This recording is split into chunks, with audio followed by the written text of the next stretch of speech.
Hey everyone, welcome back to Kaz Kitchen. So today we are actually going to be processing some chicken, and it's actually going to be a little bit of a remix from one of my older videos that I've done before. We're going to be breaking down, processing, and canning chicken breasts today. Now I've done that before, but the reason why this one is a little different is because I wanted to redo it so that I could show you how to season it and marinate it before you actually can it. Now, the reason why I wanted to do this is because my previous video, I didn't season it all except for a little bit of salt in each jar. And while that's okay, you can do that too if you want. But I kind of want this chicken to be a little bit more flavorful and just ready to eat, or ready to drop in whatever I'm going to cook it. So I'm going to show you today the process from start to finish. And yeah, so I hope you guys enjoy. Might be speeding it up a little bit just because, you know, this is a little bit of a remix from my previous video, but I hope you guys enjoy it. Please like, share, and subscribe, and we'll keep making more content for you guys. So here we go. Important, obviously, to have a very, very sharp knife whenever you're butchering any type of meat. I like to use, you know, a butcher knife. This is one that Mark got me. I just washed it, so that's why it's wet. But it actually came with this sheath to put it in. I want to show you guys this because it's pretty cool. So a nice little sheath like that, and it actually has a sharpener on the inside. So whenever you put your knife in and whenever you take it out, it actually sharpens it every time you put it in and take it out. So just a nice way to keep your knife in a proper condition. And then if you're gonna leave it in there to store, you just snap that on, and then it stores like this. Once it's washed, put it in there, you snap the little lid, and you're good to go. So I'm probably gonna have to use this again, sharpen my knife throughout the course here, because we're gonna be going through 40 pounds of chicken, and that's quite a bit. So next, I obviously have my gloves here. Grab another one. I have my gloves. Obviously working with chicken products. I have 2 colanders. I have one in each sink. I can actually probably fit them both in one sink because they're smaller ones. I'm going to, after I rinse the chicken blood off, I'm going to be putting it into each colander to drain. And I'm just going to load up the colanders. I'm not going to worry about keeping them inside too good. And then after they drip dry a little bit, then that's when we're going to bring them over here to our cutting board. I have plastic cutting boards for this. You don't really want to use wood. You can, however, I don't recommend it. You either want to use either glass cutting board or a plastic cutting board whenever you're dealing with chicken. Actually, whenever you're dealing with meat in general. Now, you do whatever you want out there. Just from what I know, what I've learned is anytime you're using a wood cutting board, is it soaks up pretty much everything that you put on top of it. So if you're putting, we'll say, cooked meat on there and the juices go in, it doesn't matter as much because that meat is already cooked. However, if it's raw meat and it's raw fat and juice and blood and whatever else, you kind of want to make sure that comes off of the cutting board. And even if you run that cutting board through the dishwasher, you might be able to clean it. However, we do not have a dishwasher here, so we just need to take that precaution and use either plastic or glass. Okay, so here we go. So I'm actually going to show you what these bags look like from GFS. That's where I buy my chicken. And I'm going to take you down here, show you, because the box is heavy. It's on the ground right now. From GFS. It's a whole case of chicken. And you get about 4 of these bags. Okay. Comes in this liner bag, and you want to definitely leave them in that liner bag, whether you're getting them fresh or frozen. These ones were fresh. If you notice, I set up an assembly line here. So I have the box on the floor. You can put it on a table if you want, but it's clean. It's staying in the box. But I'm gonna put the bag right in my empty sink, and I'm gonna wash it and open it here, drip dry, and then we're gonna cut. And then I have clean bowls behind me that we're gonna put the cubes of chicken in. The reason why I'm doing it all over here is to keep the mess over here and the potential salmonella over here as well. So here we go. Up and in. trusty scissors. We're just gonna cut this top off, cut it all the way, and drain this off.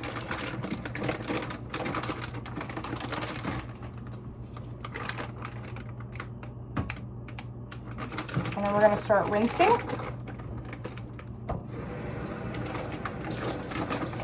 You can use whatever temperature water you like. I like a warm water, warm to cool. I just like to get in all the grooves. And then just let it drain a little bit and then put it right into my colander over here on the left side of the sink. This is the cleaning process.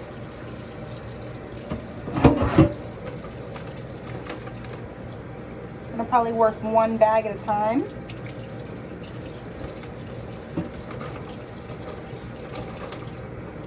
Each of these bags are 10-pound bags, so you'll get 4 of them in a case if you go to GFS.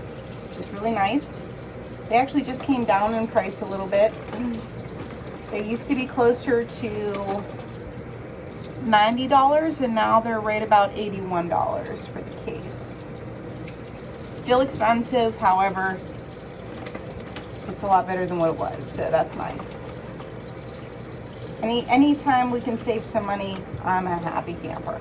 I failed to mention you'll probably want to bring your trash can over to where you're working. I forgot to do that, so I'm going to have to change my gloves and do that. The purpose, like I said, of doing all this is so that you don't have to keep changing your gloves. You definitely don't want to be touching everything because you're going to have chicken juice on your hands and you don't want to cross-contaminate your kitchen. And the cleanup for something like this is if you have antibacterial wipes, that's the time you want to use it whenever you're done working with chicken. Once you're all done with the chicken process, you want to wipe everything down with your anti-bac wipes. If you have them. If you don't have them, you can just do hot soapy water. You can do dish soap. You can even do a little white vinegar after the dish soap to be certain. That works as well. I'll bring over the bowl, and then here I will show you how we break this chicken down. Now this is also in my other video as well. Okay, so here we go. So right here, this little chicken nugget piece, I cut this off first, and then I go around and I trim all the fat off front and back. And then basically I just cube it up after that. So that's really all I do, guys. I just make sure it's nice and lean. You can leave the fat on if you prefer. I really don't think that this fat on here really provides that much flavor, unfortunately. I feel like other proteins, when they have fat, they do contribute flavor. Definitely beef. Just trim that. And a little bit here. Okay, next I'm just going to cut it lengthways. This is obviously where it comes in handy, having a nice sharp knife. You don't want to have to push too hard on your knife. If you do, then you could potentially hurt yourself and you know that your knife is not sharp enough. Next, we're going to just do real big cubes, like 2 by 2 inch cubes. And then we're just going to pop these right in our bowl. Try to cut all the way through there. It's not as sharp as I thought, I guess. Okay. And you notice I'm just using the edge of the knife whenever I go to pick up the food. I'm not using the blade end of the knife. If you keep doing this with your knife, you're just going to dull it and ruin your knife. Granted, I should be using a board scraper too, and I could get that, but because I'm working with chicken, I'm just going to remain with one implement right now. And then I'm going to take that little chicken nugget that I cut off, and I'm going to cut off the fat and save the meat. So you just kind of pull back that fat. You don't get a ton out of the little chicken nugget. That's what I call it. There's probably a proper term for it, but I call it the little chicken nugget. However, once you go through all this 40 pounds of chicken, it all adds up. So you bought it, you might as well keep it, right? That's what I say. Okay, guys, so here we go. I'll show you one more. show you how to break down one more here, and then we're gonna speed this up, and I will then show you how to marinate it. So we're just trimming the fat off this little guy.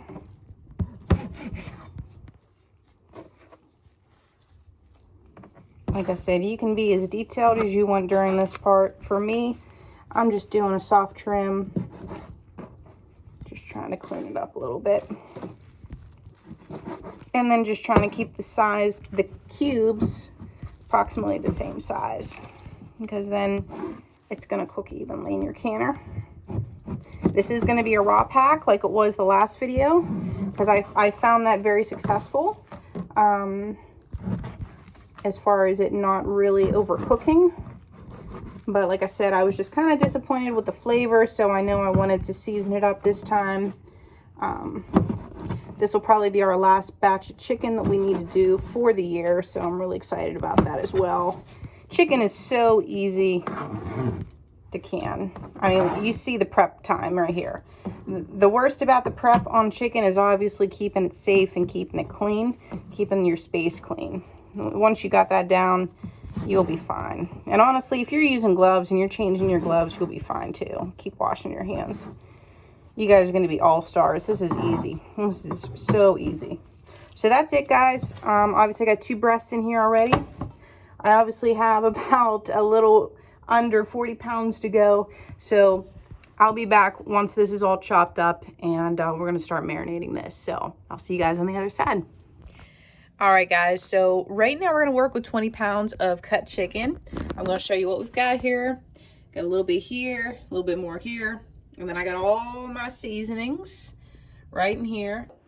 I'm just going to walk through the seasonings that we're using. We're going to do a little sprinkle. This bowl's about half full. So we're going to do a little sprinkle here. We're going to mix, and then we're going to add to it, and then we're going to add some more seasonings, give it a mix, and call it a day. Then that bowl will be done. We'll move on to the next one, and then I'll move on to cutting and cleaning the rest of my chicken. All right, so number 1, we're gonna do some onion powder.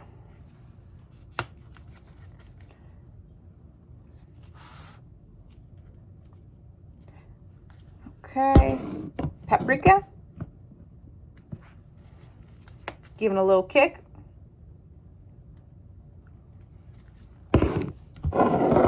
Going with some black pepper. You can use regular pepper if you like. Do whatever you want. And you can change up these spices, guys. You change them up to your liking. Little bit of chili powder. Just a little kick. A little bit of back heat in there. A little splash of turmeric.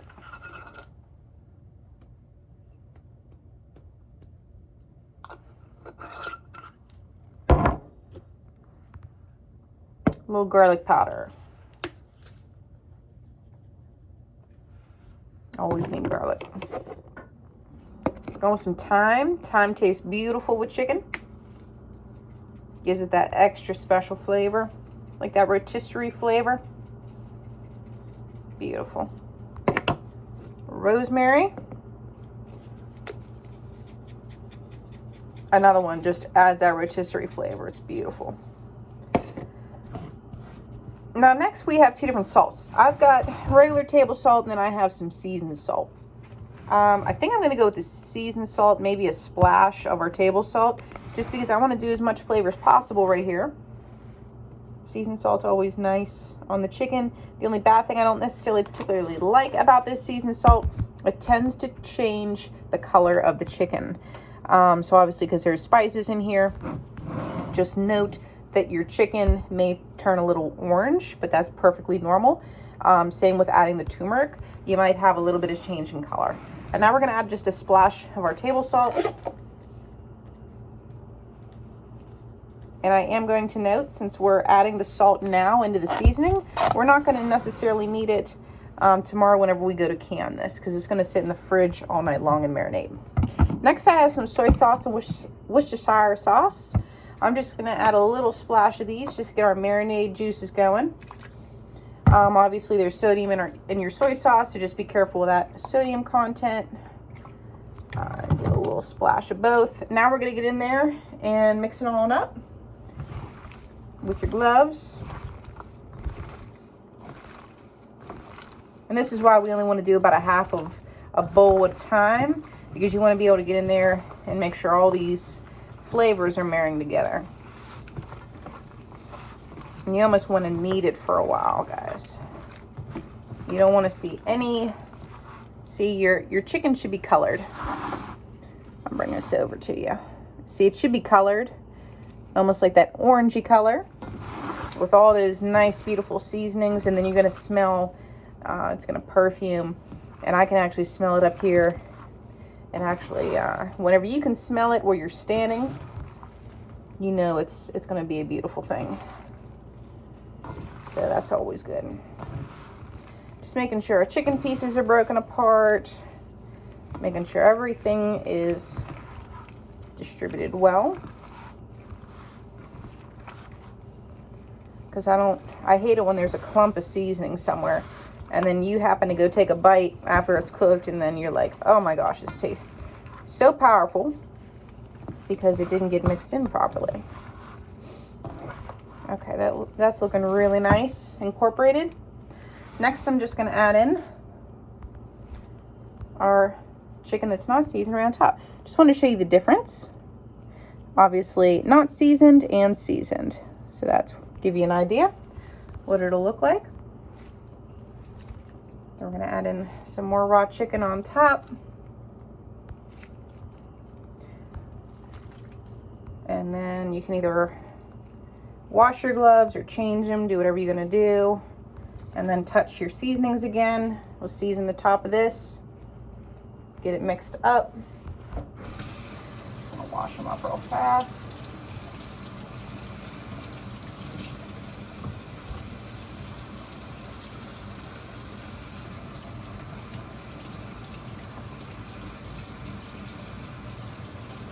Just remember, guys, anything that you do not, if you do not wash your hands or your gloves, everything you touch is going to be contaminated with chicken. So just remember that.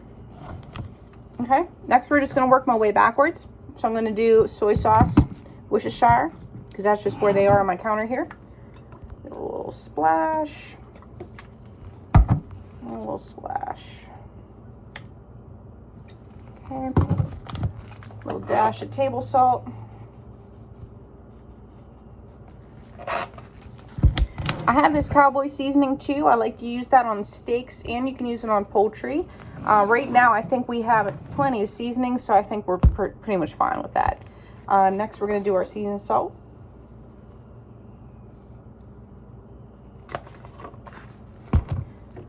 Rosemary and thyme.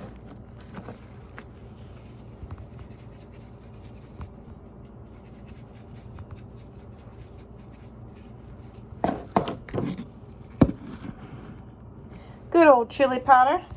Little splash of that. You want to use that sparingly. And we have our garlic and onion powder. I usually go heavy on this just because I like the flavor. Splash of turmeric.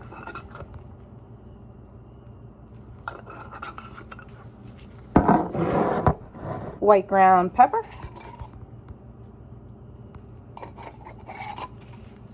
And last but not least, a little bit of paprika.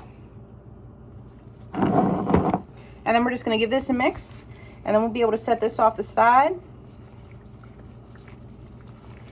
And then this will be ready to I can either cellophane this bowl, or if I need the bowl, I can actually just wrap all this up in a Ziploc bag overnight. And, or put it in like if you have a 13x9 pan, if you need the room, put it in there.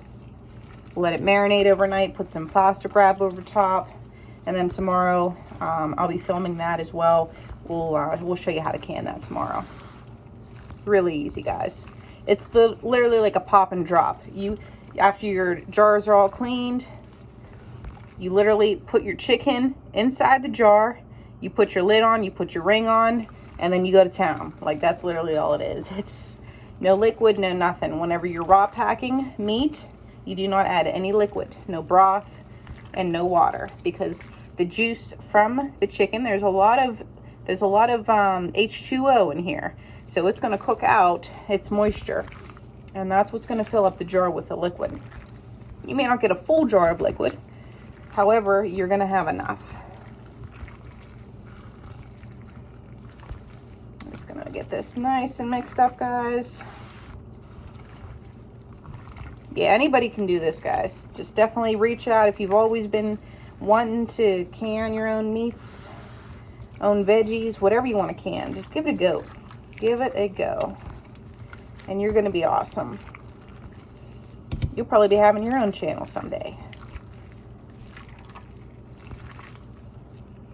Okay, it's looking really nice. Now, if you can do it, guys, you can season this chicken any way you like to do it. If you like a lemon pepper chicken, they sell seasoning for lemon pepper. You can do a little lemon pepper situation. If you just like salt and pepper, just do salt and pepper. I mean, it doesn't matter. Do it the way you're going to eat it. You know, that's all it is. That's the only rule, is obviously you want to eat it, do it the way you're going to do it. I'm just showing you the way I do it. And you're wondering why I'm obviously not measuring, I'm not doing anything. It's because I've obviously been cooking for a while, and I really don't go off of measurements. I can try to give you guys measurements, but when you're working with this kind of vast quantity of food, it's kind of hard to decipher. All right, guys, so we are done with this step. I'm going to wrap this up. It's going to cool, obviously, in the fridge all night, and then I'm going to show you, we're going to come back tomorrow. I'm going to show you how we can this up, okay? So thank you so much for watching this far, and I will see you tomorrow when we're canning. Good morning, everybody. All right, so it is the next day, and I brought our chicken out of the refrigerator. It's been marinating all night long in the refrigerator in our bowls, and I was just giving it a good mix so that just in case any of the marinade maybe settled in the bottom of the bowl, we'll just give it a good mix so that everything is coated. And then I'm going to show you here how we jar it up and can it. We have wide mouth pints here. I like that for what we need for our size. Really, really nice jars, wide mouth pints. And then we got our funnel. You can do this with or without a funnel. Sometimes, you know, you just have to figure out what's easier for you. I just try to keep the rim clean as much as best as possible. And you obviously want to check your rim, make sure there's no chips or anything in there. And then I'm just going to take, obviously, my hands that has the glove on it, and I'm just going to start putting our chicken through the funnel into the jar. Okay. Now, you kind of want to do this, here we go. You want to do this in such a way to where you don't necessarily want to smash it down, but you do want to settle it a little bit. Like, see how I'm just pushing just barely, but I could still fit a few pieces on top here. So that's what we're going to do. Just try to sneak a little couple pieces in here. It's probably good there. Just one more. Okay. And then this one is ready. I'll do a little debubbling here. Maybe just go around a little bit, but there is going to be air in here, obviously, more than usual, just because you don't want to smash your chicken down. You just want to kind of let it loose, and we'll put our lid on, we'll put our ring on, and then these are going to process for my altitude for 75 minutes. So, you know, you'll have to check your altitude. I go on to the National Center for Home Food Preservation. I get all my information off of there, so that's a really good resource. You do have to check on there. There's 2 different selections on that website for poultry.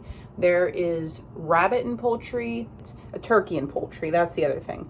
I am on the first one where it says chicken and rabbit, okay, under the poultry section. Now, the times are different. That's why I looked at both of them. I'm doing a raw pack, so if you select that first one for chicken and rabbit, it gives you an option for cook time for raw pack. If you select the next one down for chicken and turkey, it's all hot pack. So just keep that in mind, and you know, so that you know, understand that they are different cook times. Okay, so we're gonna cook these babies up. I've got 20 here for my first load. I actually 20 usually for regular mouth jars, but like since these are wide mouth jars, I don't know if I'll be able to fit exactly 20 in there. I'm gonna have to see. Anyway, so because I actually forget from the last time I did this. So anyway, guys, I will see you guys back when these are all cooked and done, and we'll see you on the next side. Okay, guys, so our canning process is all done. I'm just gonna show you here what our final product is. The chicken really turned out nice. I let it cool in the canner for a really long time. It wasn't pressed to get it out. So it looks like we have some good seals already. But yeah, we're just gonna obviously let these cool for about 24 hours, and then we will wash and label, and then take the rings off and then store them. So thank you so much, guys, for watching, and please like, share, and subscribe, and I will see you on the next one.